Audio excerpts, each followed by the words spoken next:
And a key takeaway here, connecting to that efficiency point, Yeah. is the stark contrast between the small cost of prevention Yeah. and the potentially huge cost of repair.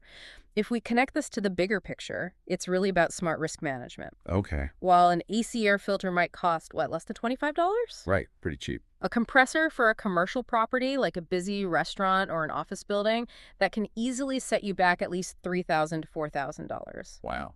just for the part, not including labor. $3,000 to $4,000 versus 25. That's a huge difference. Enormous. I'm sure many of us have a story, about putting off some small car repair or something and then regretting it big time later. Mm-hmm. But this scale of difference, $25 for a filter versus $3,000 plus for a compressor, it really puts it into perspective.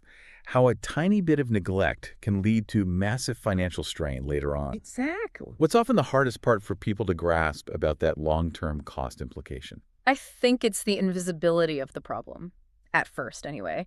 Nadu shared this anecdote about going into a Chinese restaurant for lunch. Oh. And he immediately noticed their AC vents were, well, pretty dusty. Oh. Yeah. So he politely inquired, do you guys have a company that handles your air filter changes? Mm-hmm. And the staff gave him a rather dismissive response, something like, oh, we have a guy in the back who does that.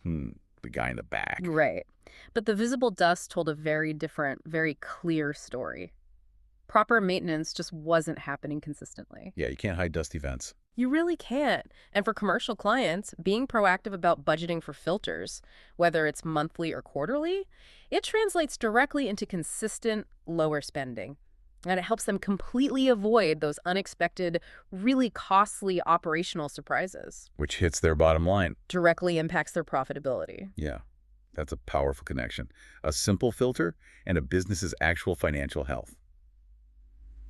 So beyond just the money savings, what's the biggest, maybe non-financial benefit business owners see when they prioritize this? Better air quality for employees and customers, for one. Fewer sick days, maybe. More comfortable environment. Good point. And what can they do to ensure it doesn't fall by the wayside? Well, education is key, but also systems. Right, like scheduling it.